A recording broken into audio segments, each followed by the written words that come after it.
राजनीतिक दलों के लिए पर्यावरण कोई मुद्दा नहीं है।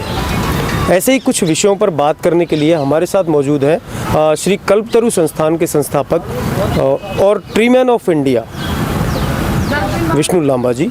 लांबा जी का हम स्वागत करेंगे। लांबा जी नमस्कार। नमस्कार, कैसे हैं आप? बिल्कुल स्वस्थ, हमेशा की तरह फिट जी। सबसे पहले तो आप ये बताइए कि ट्रीमैन ऑफ इंडिया जो आपके पीछे नाम है, ये किसने आपको दिया था?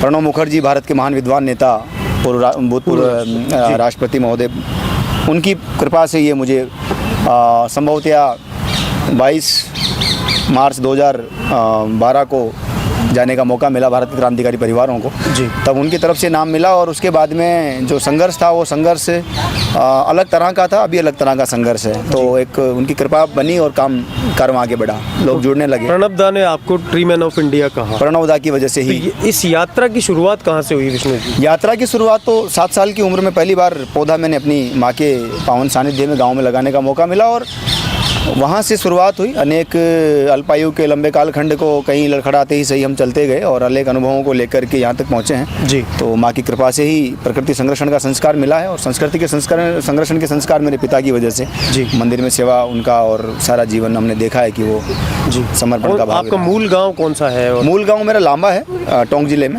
पास होने के लिए ही मैं पढ़ता रहा क्योंकि मेरा कभी रुचि नहीं रही पढ़ने में, माफ़ कीजिएगा, लेकिन मुझे दूसरी चीज़ें बहुत पसंद रही हमेशा। मैं चंद्रगुप्त मौर्य को पढ़ना मुझे अच्छा लगा, महाराणा प्रताप, सम्राट अशोक, चाणक्य, दुर्गादास राठौर, मीराबाई, विवेकानंद, ये लोग मुझे बहुत पसंद रहे तो मैं उनको पसंद पढ़ता रहा और मुझे लगता है पढ़ाई हार गई और मेरा काम जीत गया।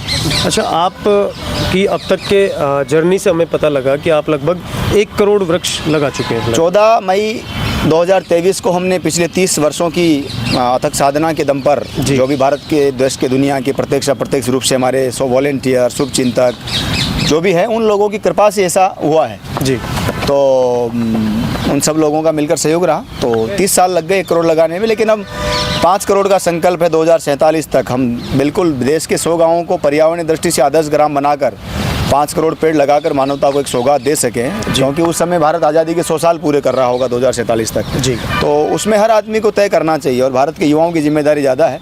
देश सेवा के अनेक माध्यम है, हमने पर्यावरण चुना है तो 2047 तक हम 1 करोड़ पेड़ लगाएं और देश के 100 गाँवों को जी पर्यावरण दृष्टि से आदर्श ग्राम बनाने की ओर अग्रसर करें, ऐसा हमारा तय है। आप महाराष्ट्र सरकार के साथ भी काम कर चुके हैं, तो वो किस तरह का अनुभव था? बिल्कुल जुड़ा हूँ, जुड़े रहे हैं आप? नो डाउट जुड़ा हूँ। महाराष्ट्र शासन के यशस्वी वन मंत्री आदरणीय सुधीर मुनगंटीवार बहुत बड़े दिल के नेता हैं जी। उन्होंने एक तरफ रवीना ताई को, पद्मश्री रवीना टंडन जी को, अमिताभ साहब को, सचिन तेंदुलकर को जो जगह छोड़ी उन्होंने वो जगह मुझे मिल गई जी। सुधीर भाव बहुत बड़े दिल के नेता हैं। उन्होंने तय किया कि मुझे जन जागरूकता के लिए उन लोगों की भी आवश्यकता है जिनको देश और दुनिया का अंतिम से अंतिम व्यक्ति जानता है जी, और मुझे उस व्यक्ति की ज़रूरत है जो ज़मीनी स्तर पर अपने आप को किसी ने झोंक रखा है। तो उनको जानकारी मिली मेरे संबंध में, मेरे पास फ़ोन आया सुधीर भाऊ का कि महाराष्ट्र शासन आपकी सेवाएं लेना चाहता है। तो एक बार तो विश्वास ही नहीं हुआ, पहली बार जब फ़ोन आया था, क्योंकि मैं जिस सामान्य घर परिवार का व्यक्ति, तो पहली बार मुझे जाने का मौका मिला, मुझे पहली बार फ्लाइट में बैठने का मौका मिला, तो मैं वहाँ गया और सोचा नहीं था कभी कि ऐसे अवसरों पर मुझे अवसर मिलेगा सेवा का जी।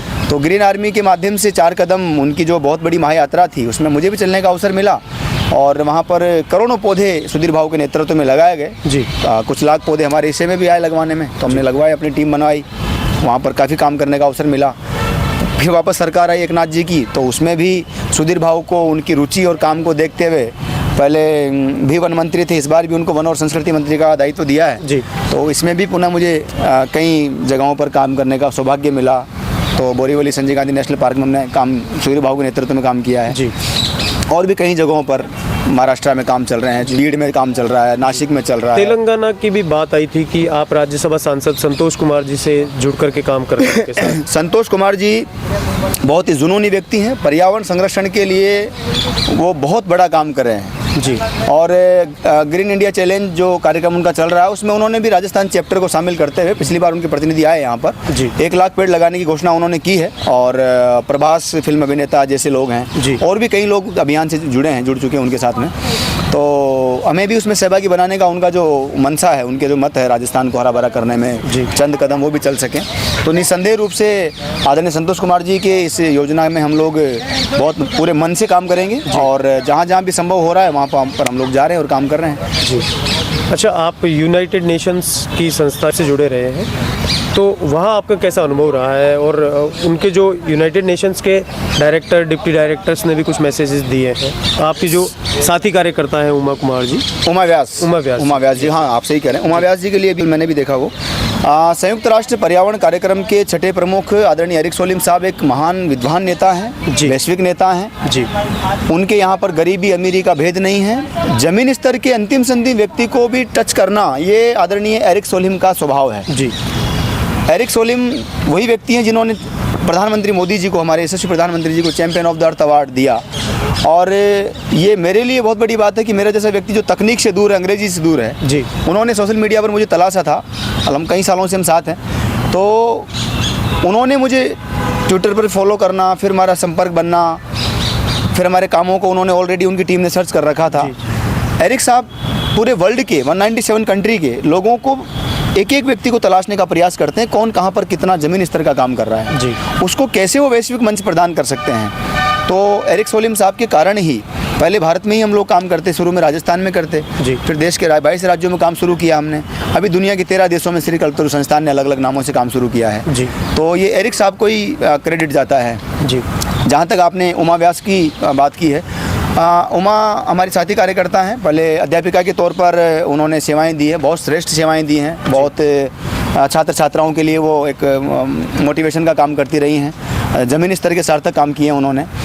और श्री कल्पतरु संस्थान ज्वाइन करने के बाद में उन्होंने विद्यालय में और प्लांटेशन, ट्री गार्ड लगाना, बच्चों के जीवन स्तर को सुधारने के लिए काम करना। अचानक एक कार्यक्रम अभी पिछले साल कोरोना में था, उससे पहले भी था, जयपुर शेयरिंग फेस्टिवल जी। कोरोना में हमने तय किया कि कोरोना की जस्ट बाद आपके घर में अनावश्यक चीज़ें कई सारी हैं जी। आपके बच्चों के कपड़े हैं, दादा दादी के कपड़े हैं, पिताजी के हैं, बहुत अच्छी स्थिति में है, लेकिन उनका उपयोग नहीं हो रहा है जी। आचार के डिब्बे डबली हैं, अखबार हैं, बैग हैं, जूते चप्पल हैं, कुछ भी आइटम है आपके घर का। इसलिए हमने नाम दिया कचरा दो पौधा लो। हम आपको पौधा भेंट करेंगे, आपका घर का कचरा दशहरे पर आप जब सफाई करते हैं तो हमें दे दीजिए, हम दिवाली से पहले तैयार करवाकर ज़रूरतमंद लोगों तक पहुंचाने का काम करेंगे जी। इसका सेकंड चैप्टर अभी शुरू हुआ, तो उमा व्यास जी को इसकी जिम्मेदारी दी गई और वो अभी पुलिस में है, राजस्थान पुलिस में उनका हुआ है, टीचर से राजस्थान पुलिस में वो चली गई हैं जी। तो उनके नेतृत्व में हमें भी काम करने का मौका मिला और हज़ारों ज़रूरतमंद लोगों को जो भी राहत सामग्री थी तो वो उपलब्ध करवाई गई। एरिक साहब का ये मानना है कि न्यूनतम जीवन शैली प्रत्येक व्यक्ति को दुनिया में अपनानी चाहिए। अनावश्यक भरा पड़ा है, एक वो है दुनिया में जिनके खाने का दाना नहीं, पहनने का कपड़ा नहीं, रहने को घर नहीं, एक वो है जिनको पता ही नहीं कि मेरे पास कितना है, एक इसलिए जी रहा है कि मैं क्या खाऊं, एक इसलिए जी रहा है कि मैं क्या खाऊं, कौन सी चीज़ खाऊं जी। तो ये भेद ना हो और न्यूनतम जीवन शैली की तरफ लोग बढ़े हैं, पर्यावरण का संरक्षण भी हो। तो ये उमा व्यास जी के नेतृत्व में काम शुरू हुआ और उससे एरिक साहब इतने प्रभावित हुए कि उन्होंने कल शाम को वीडियो संदेश जारी करके पूरे 197 कंट्री का जो यूएन के पार्ट हैं उन लोगों तक संदेश पहुंचाया कि राजस्थान के, पश्चिम राजस्थान से आने वाली एक सामान्य जो कार्यकर्ता है वो नए भारत की नींव रखने में अपना महत्वपूर्ण पक्ष रख रही हैं जी। तो उमा व्यास जी को और आप सबको धन्यवाद, बधाई। कभी भी राजनीतिक दल पर्यावरण के मुद्दे पर बात नहीं करते, कहीं भी उनके मैनिफेस्टो में पर्यावरण कहीं भी शामिल नहीं होता, क्या वजह है इसके पीछे? मैं किसी पार्टी का नहीं हूँ जी, सरकारें कोई भी रही हूँ, मैं तो हमारी पर्यावरण पार्टी है और परमानेंट पार्टी है। ज़िंदगी जिसके लिए दांव पर हमने लगा दी, अपनी हंसती खेलती ज़िंदगी जी, तो निस्संदेह उस रास्ते में बेबाकी के साथ बढ़ रहे हैं। सत्य की रक्षा करने के लिए सच बोलने का साहस जुटा रहे हैं, चाहे उसके लिए हमें हमले सहने पड़े हों, आत्मघाती हमले हुए हैं, कई सारे षड्यंत्रों में फंसाने की कोशिश की गई है, लेकिन हम सत्य के मार्ग से हटे नहीं। मैनिफेस्टो में अगर लोकसभा चुनाव आ रहे हैं और मैं समझता हूं कि अगर कोई पार्टी मैनिफेस्टो में पर्यावरण को मुद्दा रखती है तो उसके समर्थन पर विचार किया जा सकता है जी। ये होना ही चाहिए, विश्व की ज्वलंत समस्या है, विश्व की सबसे बड़ी समस्या है पर्यावरण प्रदूषण, जिसके सॉल्यूशन का जो सबसे बड़ा काम है वो मुझे लगता है प्लांटेशन है जी। तो उसका समाधान भाषणों से नहीं होगा, एयर कंडीशन कमरों में बैठ के ज्ञान बांटने से नहीं होगा, उसका समाधान पेड़ लगाने से होगा और श्री कल्पतरु संस्थान ने बिल्कुल मैदान में उतरने से होगा। और श्री कल्पतरु संस्थान के प्रत्यक्ष अप्रत्यक्ष योगदान लोगों का जो रहा है देश और दुनिया का, उसी की ताकत थी कि बिना सरकारी अनुदान के, डंके की चोट पर मैं आपके चैनल पे कह रहा हूँ जी, 1 रुपया सरकारी डोनेशन नहीं और 1 करोड़ पेड़ हमारे कहाँ लगे हैं, वो जो चाहे दुनिया की ताकत आकर के गिन सकती है। हमारे पास पूरा एक एक चीज़ का हम लोगों ने मैनेजमेंट किया है जी। तो ये कई मीडिया रिपोर्ट्स के माध्यम से वैसे आपके जो किया गया काम है वो दिखता भी है सामने जी। और मुझे लगता नहीं है कि किसी को आप पर ऐसा कोई अविश्वास होगा, और होगा तो वो स्वयं इसकी जांच कर ले। जी जी। अभी दूसरी बात यह है कि सामाजिक एकजुटता और पर्यावरण को आप कैसे देखते हैं, किस नज़रिए से? हाँ, और इस दिशा में ये क्या बड़ा काम कर रहे हैं? महत्वपूर्ण सवाल है जी। मुझे लगता है कि मैं हर तरफ देख रहा हूँ। नो डाउट मैं हिंदू विचारधारा का, संस्कृति का, परंपरा का पला बढ़ा हूँ, जन्मा हूँ, और मुझे गर्व है। लेकिन वो इतना संकीर्ण नहीं है कि सबको साथ लेके ना चल सके, क्योंकि राम और कृष्ण ने तो सबके कल्याण की बात की, विश्व कल्याण की बात की, और हम जो कुछ कर रहे हैं प्रकृति और संरक्षण के निमित्त, वो विश्व कल्याण की कामना से ही कर रहे हैं। जी। तो हमने तय किया कि आदमी जो है अपने धर्म के आधार पर या अपने पूर्वजों के आधार पर या अपने जो उसके हार्ट के क्लोज होती है चीज़ें, उसके माध्यम से चीज़ें अगर आगे बढ़ती हैं तो बहुत आसानी से वो जुड़ता है। बिल्कुल। तो हमने तय किया कि मुसलमानों में मेरा बहुत अच्छा संपर्क है, मैं टोंक से आता हूँ, आपको पता है जी। तो हमने शुरुआत किया कागजी कब्रिस्तान से। जी। तो ये कागजी परिवार जो संगठन में अबुल हसन भाई हैं, जावेद भाई हैं, इन लोगों का बड़ा सपोर्ट रहा। जी। और एक शुरुआत हुई कि हमने उस कब्रिस्तान में हज़ारों पौधे लगा करके हरा भरा करने का ये पहली बार हुआ। और मुझे पहली बार ताज्जुब हुआ कि वहाँ पर कुछ हमारी जो वुमन वॉलंटियर थी, गर्ल्स वॉलंटियर कलपतरू में जो जुड़ी है, मोमडन कल्चर से आती है, उन्होंने भी वहाँ पर प्लांटेशन किया। अच्छा। तो कब्रिस्तान हमने गोद ली है, उनको तैयार कर रहे हैं। 2 कब्रिस्तान हमारे तैयार हो चुके हैं। जहाँ पर पादरी वगैरह मिले उन लोगों को भी हमने कहा कि भाई पेड़ लगाइए, ये तो सबका काम है। पर्यावरण संरक्षण किसी एक जाति, मजहब, मंत, पथ, संप्रदाय, किसी धर्म का विषय नहीं है। परम पावन दलाई लामा जी को भी हमने निवेदन किया कि बोधि वृक्ष जो है, भगवान बुद्ध को जिसके नीचे ज्ञान मिला, उसे बीज प्राप्त करके हमारी जो पटना की टीम है, हमारे राणा जो वहाँ पर प्रभारी है कल्पतरू संस्थान के, 22 राज्यों में कल्पतरू काम कर रहा है जी, वो पुलिस में है वो भी, तो उनको हमने तैयार करवाया नर्सरी। और अभी वो बोधि वृक्ष वितरण करने का भी, हम बुद्धों को टच करने का जो काम है वो भी हम कर रहे हैं कि आप लोग भी किसी इस माध्यम से, भगवान बुद्ध के माध्यम से पर्यावरण जुड़िए और बोधि वृक्ष स्थापित कीजिए। जैन धर्म के 24 तीर्थंकर हुए हैं, तो उसके लिए केवल ज्ञान वृक्ष महाअभियान श्री कल्पतरू संस्थान ने चलाया है। तो ये जो केवल ज्ञान वृक्ष हैं, 24 जो तीर्थंकरों के जहाँ ज्ञान प्राप्त हुआ है इनको, उनकी वाटिकाएँ, तीर्थंकर वाटिकाएँ लगाने का जैन मंदिरों में जहाँ पर भी जगह खाली है वहाँ पर लगाने का काम हो रहा है। सरदारों के गुरुद्वारों में जाकर के वहाँ पर भी ये काम हो रहा है, चाहे वो पंजाब हो, चाहे राजस्थान हो, या और राज्यों हो, हरियाणा हो, गुजरात हो, मध्य प्रदेश हो, महाराष्ट्र हो, वहाँ पर भी गुरुद्वारों में और उनकी भूमियों पर जाकर के प्लांटेशन करने का काम, जो हिस्टोरिकल पेड़ हैं उनको तलाशने का काम, चाहे वो कल्प वृक्ष हों, चाहे वो किसी स्पेशल पर्सन से जुड़े हुए वृक्ष हों, उन तक लोगों को टच करने का काम। तो सभी को लेकर के साथ चल करके, और हमारा उद्देश्य सिर्फ एक है, और उस उद्देश्य की पूर्ति के लिए सबको टच कर रहे हैं कि आप आइए, पर्यावरण संरक्षण में अपना योगदान दीजिए। यही साथ जाएगा मुझे लगता है। ये दरख्त परिंदों के रास्ते इतना ज़रूर है कि जितने रंगीन दिखाई देते हैं उससे कहीं ज़्यादा संगीन है, जितने खूबसूरत दिखते हैं उतने खतरनाक, अगर ईमानदारी चला जाए तो। अगर आप बजट के चक्कर में रहेंगे, प्रोजेक्ट के चक्कर में रहेंगे, जो तथाकथित एनजीओ आज कर रहे हैं, गाली बन के रह गया एनजीओ, उस दौर में ईमानदारी से कैसे काम हो सकता है, सत्य की रक्षा के साथ आप कैसे आगे बढ़ सकते हैं।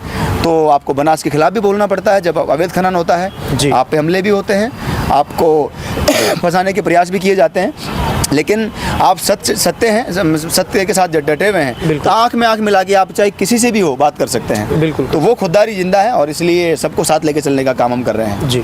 अच्छा, आगे किस तरह के लक्ष्य लेकर के आगे बढ़ रहे हैं आप? लक्ष्य तो जितना हमारी हसरतें हैं उसका हज़ारों भाग भी हम पूरा नहीं कर पाए, नो डाउट, लेकिन बस इतना ज़रूर है कि 2047 तक हम 5 करोड़ पेड़ लगा करके 100 गाँवों को पर्यावरण दृष्टि से आदर्श ग्राम बना करके मानवता को समर्पित कर सकें। ऐसी एक कोशिश है। बाकी तो हर दिन हर पल नया कुछ होता रहता है ज़िंदगी में, और देश दुनिया का बहुत प्यार मिल रहा है, बहुत सम्मान मिल रहा है। एक घर छोड़ के आए थे माँ बाप का, जिस शहर में जाते हैं वहाँ भी हमारे अनेक घर मिलते हैं, अनेक परिवार के लोग मिलते हैं, तो बहुत खुशी होती है। स्पेशली भारत युवाओं का देश है, और युवा जो जिस तेज़ गति के साथ काम कर रहा है, जिस गति के साथ आगे बढ़ रहा है, मानवता की सेवा के लिए कर रहा है। भारत का ताकतवर होना, भारत जितना शक्तिशाली होगा, विश्व की उतनी अच्छी सेवा होगी। जो लोग कई बार कई शब्दों को लेकर के मैं जिक्र नहीं करना चाहता, लोग डर जाते हैं कि भारत के बारे में, भारत के लोग ऐसा क्यों बनाना चाहते हैं। हम ऑलरेडी हैं, हम ऑलरेडी स्थापित हैं, और हम दुनिया की सेवा के लिए ही हैं, हमारे संस्कारों में यही है जी। तो यही मुझे लगता है कि भारत सरकार कई सारे काम अच्छे कर रही हैं, तो उन लोगों को जो अच्छा कर रहा है उसको लोग जानते हैं। आप अश्विनी वैष्णव को जानते हैं, आप विदेश मंत्री जयशंकर जी को जानते हैं क्योंकि वो काम कर रहे हैं। आप पर्यावरण मंत्री को नहीं जानते क्योंकि काम नहीं कर रहे हैं। बिल्कुल। पार्टी एक ही है, विचारधारा एक ही है, लेकिन जो करता है उसके लिए हम कहते हैं, जो नहीं करता उसके लिए नहीं कहते हैं। बिल्कुल ठीक बात। तो पद, प्रतिष्ठा, पुरस्कार, पैसा, पावर, पोजीशन, ये हमें नहीं चाहिए। सबसे बड़ा पद, प्रतिष्ठा, पैसा, पुरस्कार, पावर, पोजीशन पर्यावरण है, और उस परमार्थ के रास्ते पर हम पूरी ईमानदारी से लगे हुए हैं। बिल्कुल। तो विष्णु लांबा जी, आपको बहुत बहुत धन्यवाद, और हम आपके कार्यक्रमों को आगे शुभकामनाएं देंगे भविष्य के लिए। बहुत बहुत धन्यवाद। नमस्कार।